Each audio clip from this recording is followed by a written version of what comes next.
ನಮಸ್ಕಾರ, ನಾನು ಶರ್ಮಿತಾ ಶೆಟ್ಟಿ. ತಮಿಳುನಾಡಿನಲ್ಲಿ ನಿವಾರ್ ಸೈಕ್ಲೋನ್ ಅಬ್ಬರ ಮುಂದುವರೆದಿದೆ. ತಮಿಳುನಾಡಿನ 19 ಜಿಲ್ಲೆಗಳಲ್ಲಿ ಮಳೆಯ ಅಬ್ಬರ ಇದೆ. ತಿರುವನ್ನಾಮಲೈ, ಕಡಲೂರು, ವಿಲ್ಲಿಪುರಂನಲ್ಲಿ ಭಾರೀ ಪ್ರಮಾಣದಲ್ಲಿ ಮಳೆಯಾಗ್ತಾ ಇದೆ. ಗಾಳಿ ಕೂಡ ತೀವ್ರ ರೀತಿಯಲ್ಲಿ ಬೀಸ್ತಾ ಇದೆ. 19 ಜಿಲ್ಲೆಗಳಲ್ಲಿ ಈ ನಿವಾರ್ನ ಆರ್ಭಟದಿಂದಾಗಿ ಮಳೆಯ ಅಬ್ಬರ ಜೋರಾಗಿದೆ. ಇವತ್ತು ಸಂಜೆವರೆಗೂ ಕೂಡ ಚಂಡಮಾರುತದ ಅಟ್ಟಹಾಸ ಇದ್ದೇ ಇರುತ್ತೆ ಅಂತ ಮುನ್ಸೂಚನೆಯನ್ನ ಈಗ ನೀಡಲಾಗಿರುವುದು. ಸೊ ನಿಧಾನವಾಗಿ ಅದರ ತೀವ್ರತೆ ಏನಿದೆ ಕಡಿಮೆ ಆಗ್ತಾ ಹೋಗುತ್ತೆ. ನಿನ್ನೆ ರಾತ್ರಿಯಿಂದಲೂ ಕೂಡ ಅದರ ಅಬ್ಬರ ಜಾಸ್ತಿ ಆಗಿದೆ, ತೀವ್ರತೆ ಜಾಸ್ತಿ ಇತ್ತು. ಸೊ ಮುಂದಿನ 3 ಗಂಟೆಗಳಲ್ಲಿ ಆ ಸೈಕ್ಲೋನ್ನ ತೀವ್ರತೆ ಕಡಿಮೆ ಆಗ್ತಾ ಹೋಗುತ್ತೆ. ಬಟ್ ಮುಂದಿನ 6 ಗಂಟೆಗಳಲ್ಲಿ ಮಳೆಯ ಪ್ರಮಾಣ ಅಂತೂ ಇದ್ದೇ ಇರುತ್ತೆ, ಅದರ ಆಫ್ಟರ್ ಎಫೆಕ್ಟ್ ಕೂಡ ಇದ್ದೇ ಇರುತ್ತೆ. ಬಟ್ ನಿಧಾನವಾಗಿ ಅದರ ತೀವ್ರತೆ ಕಡಿಮೆ ಆಗ್ತಾ ಹೋಗುತ್ತೆ. 1.38 ಲಕ್ಷ ಜನರನ್ನ ಸರ್ಕಾರ ಸ್ಥಳಾಂತರ ಮಾಡಿದೆ. ಅಲ್ಲಿನ ಸರ್ಕಾರ ತಮಿಳುನಾಡಲ್ಲಿ ಮನೆ ಬಿಟ್ಟು ಹೊರಗಡೆ ಬರಬೇಡಿ ಅಂತ ಜನರಿಗೆ ಈಗ ಎಚ್ಚರಿಕೆಯನ್ನು ಕೂಡ ನೀಡಲಾಗಿದೆ. ಮತ್ತೆ ಪ್ರಮುಖ 4 ಜಲಾಶಯಗಳ ಮೇಲೆ ಅಧಿಕಾರಿಗಳು ನಿಗಾ ಇಟ್ಟಿದ್ದಾರೆ. ಏನಾದರೂ ಹೆಚ್ಚು ಕಡಿಮೆ ಆದರೆ ಇಮಿಡಿಯೇಟ್ ಆಗಿ ಏನು ಆಕ್ಷನ್ ತಗೊಳ್ಬೇಕು ಅಂತೆಲ್ಲ ಅವರು ನಿಗಾ ಇಟ್ಟಿದ್ದಾರೆ. ಚೆನ್ನೈನಲ್ಲಿ ವಿಮಾನ ಮೆಟ್ರೋ ಸಂಚಾರ ಎಲ್ಲ ರದ್ದಾಗಿದೆ ಮುನ್ನೆಚ್ಚರಿಕಾ ಕ್ರಮವಾಗಿ. ತಮಿಳುನಾಡು ಮತ್ತೆ ಪುದುಚೇರಿ, ಆಂಧ್ರದಲ್ಲೂ ಕೂಡ ಎನ್ಡಿಆರ್ಎಫ್ ಟೀಮ್ ಬೀಡು ಬಿಟ್ಟಿದೆ.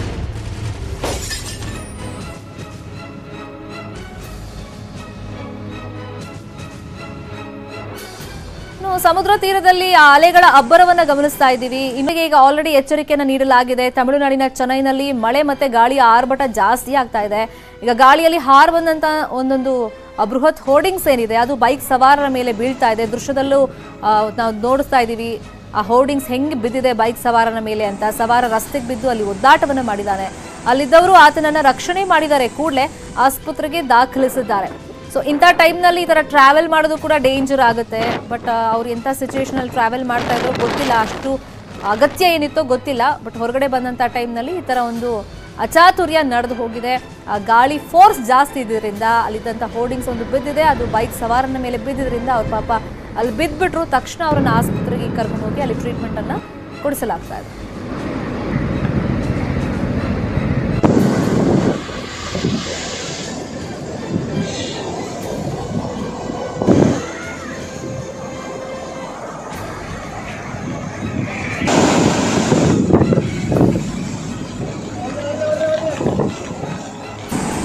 ನಿವಾರ್ನ ಆರ್ಭಟವನ್ನ ನಾವು ಆ ಬಗ್ಗೆ ಇನ್ಫಾರ್ಮೇಶನ್ ಕೊಡೋದಾದ್ರೆ, ಪುದುಚೇರಿಯಲ್ಲಿ ನೆಲಕ್ಕೆ ಅಪ್ಪಳಿಸಿದೆ ನಿವಾರ್. ಇನ್ನು ಮರಕ್ಕಣ್ಣಂ ಸಮೀಪ ಈ ಸೈಕ್ಲೋನ್ ಅಪ್ಪಳಿಸಿರೋದು. ಕಡಲೂರು ತೀರದಲ್ಲಿ ಚಂಡಮಾರುತದ ಅಬ್ಬರ ಜೋರಾಗೇ ಇದೆ. ಇನ್ನು ತಮಿಳುನಾಡು ಕರಾವಳಿ ಭಾಗದಲ್ಲಿ ಗಾಳಿನೂ ತೀವ್ರ ರೀತಿಯಲ್ಲಿ ಬೀಸ್ತಾ ಇದೆ. ಮಳೆ ಪ್ರಮಾಣ ಕೂಡ ಜೋರಾಗೇ ಇದೆ. 130 ಕಿಲೋಮೀಟರ್ ವೇಗದಲ್ಲಿ ಗಾಳಿಯ ಆರ್ಭಟ ಇದೆ. ಸೊ ಇವತ್ತು ತೀವ್ರತೆ ಕಡಿಮೆ ಆಗುತ್ತೆ ಅಂತಂದ್ರೆ ಇವತ್ತೇ ಆ ಮಳೆ ಪ್ರಮಾಣ, ಗಾಳಿಯ ಪ್ರಮಾಣ ಕೂಡ ಕಡಿಮೆ ಆಗುತ್ತೆ ಅಂತ ಅಲ್ಲ. ಇವತ್ತು ಕೂಡ ಭಾರೀ ಮಳೆ ಸುರಿಯುವಂತ ನಿರೀಕ್ಷೆ ಇದೆ. ಸೊ ನಾಳೆನೂ ಕೂಡ ಅದು ಕಂಟಿನ್ಯೂ ಆದರೆ ಆಗಬಹುದು ಸ್ವಲ್ಪ ಪ್ರಮಾಣದಲ್ಲಿ. ಮತ್ತೆ ಇವತ್ತೇನೆಲ್ಲ ಪರೀಕ್ಷೆ ಇತ್ತು ಸೊ ಅದನ್ನೆಲ್ಲ ಮುಂದಕ್ಕೆ ಹಾಕಲಾಗಿದೆ.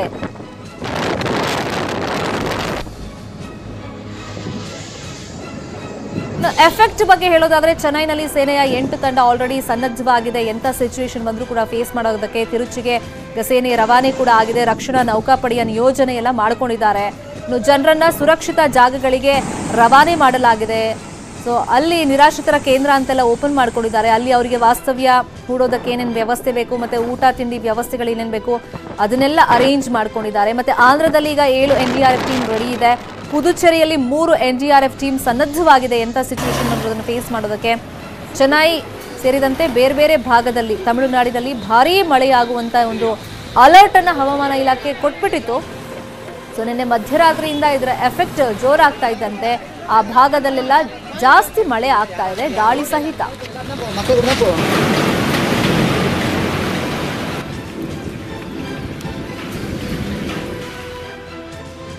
ಇನ್ನು ನಮ್ಮ ರಾಜ್ಯಕ್ಕೂ ಕೂಡ ಇದರ ಎಫೆಕ್ಟ್ ತಟ್ಟಿದೆ. ನಿವಾರ್ ಸೈಕ್ಲೋನ್ದು ಅದರಲ್ಲೂ ಬೆಂಗಳೂರಿಗೆ ತಟ್ಟಿದೆ. ನಿನ್ನೆ ಸಂಜೆಯಿಂದ ತುಂತುರು ಮಳೆಯಾಗ್ತಾ ಇದೆ. ಇವತ್ತು ಬೆಳಿಗ್ಗೆನೂ ಕೂಡ ಶೀತ ಗಾಳಿ ಮತ್ತೆ ತುಂತುರು ಮಳೆ ಅದು ಕಂಟಿನ್ಯೂ ಆಗ್ತಾ ಇದೆ. ಬೆಂಗಳೂರು ಸುತ್ತಮುತ್ತಲಿನ ಜಿಲ್ಲೆಗಳಲ್ಲೂ ಕೂಡ ತುಂತುರು ಮಳೆ ಆಗುತ್ತೆ ಅಂತ ಹವಾಮಾನ ಇಲಾಖೆ ಮೊದಲೇ ಮುನ್ಸೂಚನೆಯನ್ನ ಕೊಟ್ಟಿತ್ತು. ಅದರಂತೆ ಶೀತ ಗಾಳಿ ಇದೆ, ಚಳಿ ವಾತಾವರಣ ಇದೆ, ಜೊತೆಗೆ ತುಂತುರು ಮಳೆ ನಿನ್ನೆ ರಾತ್ರಿನೂ ಆಗಿತ್ತು. ಇವತ್ತು ಬೆಳಿಗ್ಗೆಯಿಂದಲೂ ಕೂಡ ಕಂಟಿನ್ಯೂ ಆಗ್ತಾ ಇದೆ. ಕೋಲಾರ, ಚಾಮರಾಜನಗರ ಅಂದ್ರೆ ಈ ಬೆಂಗಳೂರು ಸುತ್ತಮುತ್ತ ಯಾವ್ಯಾವ ಜಿಲ್ಲೆಗಳಿದೆ ಸೊ ಅಲ್ಲೂ ಕೂಡ ಮಳೆ ಆಗ್ತಾ ಇದೆ. ಇನ್ನು ಈ ಮಳೆ ನಡುವಲ್ಲೇ ಮಲೆ ಮಹದೇಶ್ವರನಿಗೆ ಸಿಎಂ ಪೂಜೆ ಸಲ್ಲಿಕೆಯನ್ನು ಮಾಡ್ತಾ ಇದ್ದಾರೆ. ನಿವಾರ್ ಚಂಡಮಾರುತದ ಪರಿಣಾಮವಾಗಿ ಕೋಲಾರ ಇರಬಹುದು, ಚಿಕ್ಕಬಳ್ಳಾಪುರ, ತುಮಕೂರು, ಮಂಡ್ಯ ಜಿಲ್ಲೆಯ ಕೆಲವೆಡೆ ಮಳೆಯಾಗುವಂತ ಚಾನ್ಸಸ್ ಇದೆ. ಈ ಜಿಲ್ಲೆಗಳಲ್ಲಿ ಈಗ ಹವಾಮಾನ ಇಲಾಖೆ ಯೆಲ್ಲೋ ಅಲರ್ಟ್ ಘೋಷಣೆ ಮಾಡಿದೆ. ಇನ್ನು ದಕ್ಷಿಣ ಒಳನಾಡಿನಲ್ಲಿ ಮುಂದಿನ 4 ದಿನ ಅಲ್ಲಲ್ಲಿ ಮಳೆಯಾಗುವಂತ ನಿರೀಕ್ಷೆ ಇದೆ. ಉತ್ತರ ಒಳನಾಡಿನಲ್ಲಿ 3 ದಿನ ಮಳೆಯಾಗುವಂತ ಸಾಧ್ಯತೆ ಇದೆ.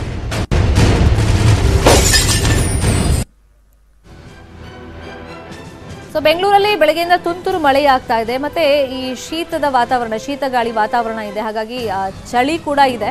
ಸೊ ನಿವಾರ್ನ ಎಫೆಕ್ಟ್ ಬೆಂಗಳೂರಿಗೂ ತಟ್ಟಿದೆ. ಇನ್ನು ಬೆಂಗಳೂರು ಸೇರಿದಂತೆ ಸುತ್ತಮುತ್ತ ಜಿಲ್ಲೆಗಳಲ್ಲೂ ಕೂಡ ತುಂತುರು ಮಳೆ ಆಗುತ್ತೆ ಅಂತ ಹವಾಮಾನ ಇಲಾಖೆ ಎಚ್ಚರಿಕೆಯನ್ನು ಕೊಟ್ಟಿರೋದು. ಇದೇ ವಿಚಾರವಾಗಿ ಮತ್ತಷ್ಟು ಇನ್ಫಾರ್ಮೇಶನ್ ಕೊಡ್ತಾರೆ. ನೇರ ಸಂಪರ್ಕದಲ್ಲಿ ಜಾಯ್ನ್ ಆಗಿದ್ದಾರೆ ನಮ್ಮ ರಿಪೋರ್ಟರ್ ಗಂಗಾಧರ್ ವಾಗಟ. ಗಂಗಾಧರ್ ವಾಗಟ, ನಿವಾರ್ನ ಎಫೆಕ್ಟ್ ಬೆಂಗಳೂರಿಗೂ ತಟ್ಟಿದೆ, ಬೆಂಗಳೂರು ಸುತ್ತಮುತ್ತ ಇರುವಂತಹ ಜಿಲ್ಲೆಗಳಿಗೂ ತಟ್ಟಿದೆ. ಹವಾಮಾನ ಇಲಾಖೆ ಮುಂಚೆನೆ ಹೇಳ್ಬಿಟ್ಟಿತ್ತು. ಸೊ ನಿನ್ನೆ ಸಂಜೆಯಿಂದ ನೋಡ್ತಾ ಇದ್ದೀವಿ ಶೀತಗಾಳಿ ವಾತಾವರಣ ಜೊತೆಗೆ ತುಂತುರು ಮಳೆ ಆಗ್ತಿದೆ. ಬೆಳಿಗ್ಗೆನೂ ಕೂಡ ಅದು ಕಂಟಿನ್ಯೂ ಆಗ್ತಾ ಇದೆ. ಸೊ ಈಗ ಹವಾಮಾನ ಇಲಾಖೆ ಪ್ರಕಾರ ಇವತ್ತು ಮತ್ತೆ ನಾಳೆ ಇದು ಕಂಟಿನ್ಯೂ ಆಗುತ್ತಾ? ಎಷ್ಟು ಪ್ರಮಾಣದಲ್ಲಿ ಮಳೆ ಆಗಬಹುದು? ಎಫೆಕ್ಟ್ ಹೆಂಗಿರುತ್ತೆ?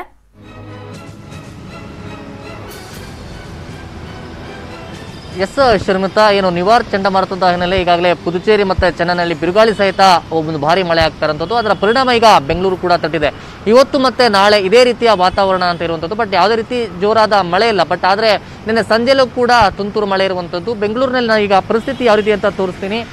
ಬೆಳಗ್ಗೆಯಿಂದಲೂ ಕೂಡ ಇದೇ ರೀತಿಯ ಅಂದರೆ ಮೋಡ ಕವಿದ ವಾತಾವರಣ. ಬೆಳಗ್ಗೆಯಿಂದೆಲ್ಲ ಕೂಡ ವೈಟ್ ಅಂದರೆ ಬೆಳ್ಳಗೆ ಮೋಡ ಇರುವಂಥದ್ದು ಕೂಡ ಅಂದರೆ ಅದು ಆ ಬಣ್ಣ ಬದಲಿಸಿಕೊಂಡಿರುವಂಥದ್ದು. ಇದೇ ರೀತಿ ಇವತ್ತು ಮತ್ತೆ ನಾಳೆ ಇದೇ ರೀತಿಯ ಒಂದು ವಾತಾವರಣ ಇರುತ್ತೆ ಅನ್ನೋ ಬಗ್ಗೆ ಹವಾಮಾನ ಇಲಾಖೆ ಹೇಳಿದೆ. ಅದಲ್ಲದೆ ಬೆಂಗಳೂರು ಮತ್ತೆ ಬೆಂಗಳೂರು ಹೊರವಲಯದ ಸುತ್ತಮುತ್ತಲಿರುವಂತಹ ಜಿಲ್ಲೆಗಳಲ್ಲೂ ಕೂಡ ಇದೇ ರೀತಿಯ ವಾತಾವರಣ ಇರುತ್ತೆ. ಮತ್ತೆ ತುಂತುರು ಮಳೆ ಇರುವ ಬಗ್ಗೆ ಕೂಡ ಹವಾಮಾನ ಇಲಾಖೆ ಇರುವಂಥದ್ದು. ಸದ್ಯ ನೀವು ನೋಡ್ತಾ ಇರುವಂಥದ್ದು ಬೆಳಗ್ಗೆಯಿಂದಲೂ ಕೂಡ ವಾಹನ ಸವಾರರು ಕೂಡ ಕಿರಿಕಿರಿ ಆಗ್ತಾ ಇದೆ. ಯಾಕಂದ್ರೆ ಬೆಳಗ್ಗೆ ಎದ್ದು ಅವರು ಕೆಲಸಕ್ಕೆ ಹೋಗಬೇಕಾಗುತ್ತೆ. ಮತ್ತೊಂದು ಕಡೆ ಅವರು ಕೆಲಸಗಳಿಗೆ ಮತ್ತೆ ಕಾಲೇಜಿಗೆ ಹೋಗುವಂತಹ ಪರಿಸ್ಥಿತಿಗಳಿರುತ್ತೆ. ಈಗಾಗಲೇ ಎಲ್ಲ ಛತ್ರಿಗಳನ್ನ ಮೊರೆ ಹೋಗಿರುವಂತದ್ದು, ಛತ್ರಿಗಳನ್ನ ಹಿಡಿದು ಕೆಲಸಕ್ಕೆ ಹೋಗುವಂತ ಪರಿಸ್ಥಿತಿ. ಮತ್ತೆ ಬೈಕ್ ಸವಾರರು ಮತ್ತೆ ಏನಿದ್ದಾರೆ ಅವರೆಲ್ಲ ಬೆಳಗ್ಗೆ ಈ ಒಂದು ತುಂತುರು ಮಳೆ ಹಿನ್ನೆಲೆಯಲ್ಲಿ ಕಿರಿಕಿರಿ ಆಗ್ತಾ ಇರುವಂತದ್ದು. ಸದ್ಯ ಎಲ್ಲರೂ ಕೂಡ ಈಗ ಕೆಲಸಕ್ಕೆ ಹೋಗುವಂತವರೆಲ್ಲ ಕೂಡ ಛತ್ರಿಗಳನ್ನ ಹಿಡಿದು ಓಡಾಡುವಂತ ಪರಿಸ್ಥಿತಿ ಮತ್ತೆ ರೈನ್ ಜಾಕೆಟ್ಗಳನ್ನ ಧರಿಸಿ ಓಡಾಡುವಂತ ಒಂದು ದೃಶ್ಯ ಕೂಡ ಇವತ್ತು ಕಾಣಿಸ್ತಾ ಇರುವಂತದ್ದು. ಮೋಡವನ್ನ ನೋಡಬಹುದು ನೀವು. ಬೆಳಗ್ಗೆಯಿಂದಲೂ ಕೂಡ ಏನು ಈ ಒಂದು ಎಲ್ಲ ಬೆಳ್ಳಗೆ ಒಂದು ಮೋಡ ಒಂದು ಕವಿದಂತಹ ಒಂದು ವಾತಾವರಣ ಇದೆ. ನಿನ್ನೆ ರಾತ್ರಿಯಿಂದಲೂ ಕೂಡ ತುಂತುರು ಮಳೆ ಆಗ್ತಾ ಇತ್ತು, ಅದು ಕಂಟಿನ್ಯೂ ಆಗಿದೆ. ಮತ್ತೆ ಯಾವುದೇ ರೀತಿ ಇದೇ ರೀತಿಯ ಒಂದು ವಾತಾವರಣ ಕಂಟಿನ್ಯೂ ಇರೋದ್ರಿಂದ ಮತ್ತೆ ಪ್ರಯಾಣಿಕರು ಮತ್ತೆ ವಾಹನ ಸವಾರರಿಗೂ ಕೂಡ ಒಂಥರ ಕಿರಿಕಿರಿ ಆಗ್ತಾ ಇರುವಂಥದ್ದು. ಒಂದ್ ಕಡೆ ತುಂತುರು ಮಳೆ, ಒಂದೊಂದ್ ಕಡೆ ಶೀತ ಗಾಳಿ ಇರುವಂತದ್ದು, ಮತ್ತೆ ಚಳಿಯ ಒಂದು ಕ್ಲೈಮೇಟ್ ಸಹ ಇದೆ. ಹೀಗಾಗಿ ಅಂದ್ರೆ ಏನು ನಿವಾರ್ ಚಂಡಮಾರುತದ ಹಿನ್ನೆಲೆ ಬೆಂಗಳೂರಿಗೂ ಕೂಡ ಬೆಂಗಳೂರಿನ ಸುತ್ತಮುತ್ತಲ ಜಿಲ್ಲೆಗಳಿಗೂ ಕೂಡ ಇದೇ ರೀತಿಯ ಪರಿಸ್ಥಿತಿ ಇನ್ನೂ ಕೂಡ 2 ದಿನ ಕಂಟಿನ್ಯೂ ಆಗುತ್ತೆ ಅನ್ನೋ ಬಗ್ಗೆ ಹವಾಮಾನ ಇಲಾಖೆ ಹೇಳಿದೆ. ಮತ್ತೊಂದು ಕಡೆ ಯೆಲ್ಲೋ ಅಲರ್ಟ್ ಕೂಡ ಘೋಷಣೆ ಆಗಿರುವಂತದ್ದು. ಸದ್ಯ ಇವತ್ತು ಮತ್ತೆ ನಾಳೆ ಬೆಂಗಳೂರಿನ ನಿವಾಸಿಗಳು ಕೂಡ ಇದೇ ಒಂದು ವಾತಾವರಣ ಎದುರಿಸಬೇಕಾಗುತ್ತೆ. ಮತ್ತೊಂದು ಕಡೆ ಏನು ಶೀತ ಗಾಳಿ ಇರೋದ್ರಿಂದ ಮತ್ತೆ ಈಗಾಗಲೇ ಕೊರೋನಾ ಒಂದು ಸೋಂಕಿನ ಪ್ರಮಾಣ ಅಂದ್ರೆ ಈಗ ಸದ್ಯ ಇರೋದ್ರಿಂದ ಇವರು ಕೂಡ ಚಳಿಗೆ ಪ್ರಮಾಣ ಜಾಸ್ತಿ ಆಗುವ ಹಿನ್ನೆಲೆಯಲ್ಲಿ ಇದರ ಒಂದು ಮುನ್ನೆಚ್ಚರಿಕಾ ಕ್ರಮಗಳನ್ನು ಸಹ ಕೈಗೊಳ್ಳಬೇಕಾಗುತ್ತೆ ಅನ್ನೋದ್ರ ಬಗ್ಗೆ ವೈದ್ಯರು ಸಹ ಹೇಳಿರುವಂಥದ್ದು. ಮತ್ತೊಂದು ಕಡೆ ಈಗ ಬೆಂಗಳೂರಿನಲ್ಲಿ ಈ ಒಂದು ಶೀತ ಗಾಳಿ ಮತ್ತೆ ತುಂತುರು ಮಳೆ ಇರೋದ್ರಿಂದ ಇವತ್ತು ಮತ್ತೆ ನಾಳೆ 2 ದಿನಗಳ ಕಾಲ ಹವಾಮಾನ ಇಲಾಖೆಯವರ ಪ್ರಕಾರ ಇದೇ ರೀತಿಯ ವಾತಾವರಣ ಇರುತ್ತೆ. ಬಟ್ ಯಾವುದೇ ರೀತಿ ಭಾರಿ ಪ್ರಮಾಣದಲ್ಲಿ ಮಳೆ ಅಥವಾ ಯಾವುದೇ ರೀತಿ ಸಮಸ್ಯೆ ಆಗೋದಿಲ್ಲ ಅನ್ನೋ ಒಂದು ಮುನ್ನೆಚ್ಚರಿಕಾ ಕ್ರಮಕ್ಕೂ ಹವಾಮಾನ ಇಲಾಖೆ ಹೇಳಿರುವಂತದ್ದು. Sharmitha Shetty. Fine, thank you Gangadhar Vagata ತಮ್ಮೆಲ್ಲ ಇನ್ಫಾರ್ಮೇಶನ್ಗೆ. ಆಟೋ ಓಡಲ್ಲ, ಟ್ಯಾಕ್ಸಿ ಸಿಗಲ್ಲ, ಬೆಂಗಳೂರಿಗರೇ ಓಡಾಟ ಕಷ್ಟ. ಸರ್ಕಾರಕ್ಕೆ ಚಾಲಕರ ಶಾಕ್. ಇದು ಆಟೋ ಟ್ಯಾಕ್ಸಿ ಬಂದ್. ನ್ಯೂಸ್ 18ನ ಬಿಗ್ ಕವರೇಜ್.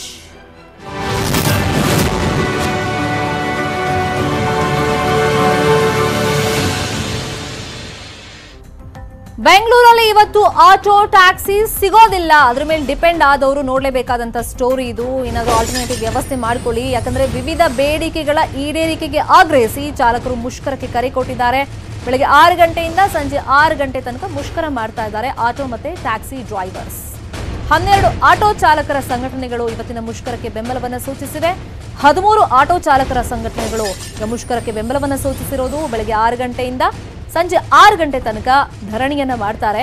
ಇನ್ನೇನು ಸ್ವಲ್ಪ ಹೊತ್ತಿಗೆ ಅಂತಂದ್ರೆ ಬೆಳಗ್ಗೆ 10ವರೆಗೆ ಚಾಲಕರು ಭರ್ಜರಿ ರ್ಯಾಲಿ ಕೂಡ ಪ್ಲಾನ್ ಮಾಡ್ಕೊಂಡಿದ್ದಾರೆ. ಮೆಜೆಸ್ಟಿಕ್ ನಿಂದ ಫ್ರೀಡಂ ಪಾರ್ಕ್ ತನಕ ರ್ಯಾಲಿ ಆಗುತ್ತೆ.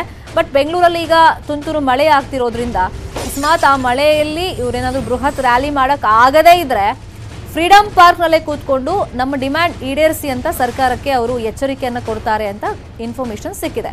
ಸೊ ಇವ್ರ ಬೇಡಿಕೆ ಏನೇನು, ನೇರ ಸಾಲ ಸೇರಿದಂತೆ ಒಂದಿಷ್ಟು ಡಿಮ್ಯಾಂಡ್ಸ್ ಅನ್ನ ಇಟ್ಕೊಂಡಿದ್ದಾರೆ. ಅದನ್ನೆಲ್ಲ ಫುಲ್ಫಿಲ್ ಮಾಡಬೇಕು ಅಂತ ಸರ್ಕಾರಕ್ಕೆ ಅವರು ಒತ್ತಾಯವನ್ನು ಮಾಡ್ತಾ ಇದ್ದಾರೆ.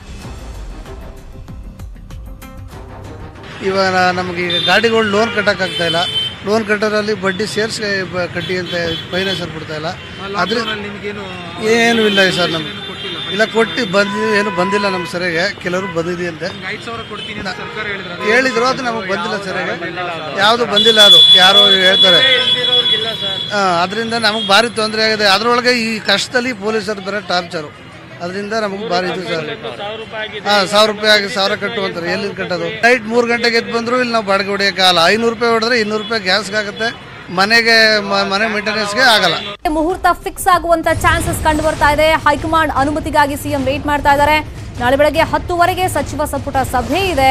ರಾಜ್ಯಪಾಲರು ಬೆಂಗಳೂರಲ್ಲಿ ಇರುವ ಬಗ್ಗೆ ಮಾಹಿತಿಯನ್ನ ಈಗ ಕೇಳಿದ್ದಾರೆ ಸಿಎಂ ಕಾರ್ಯಾಲಯದ ಅಧಿಕಾರಿಗಳು. ರಾಜ್ಯಪಾಲರು ಬೆಂಗಳೂರಲ್ಲಿ ಇದ್ರೆ ಸಂಪುಟ ವಿಸ್ತರಣೆ ಬಹುತೇಕ ಫಿಕ್ಸ್ ಆಗುವಂತ ಚಾನ್ಸಸ್ ಇದೆ.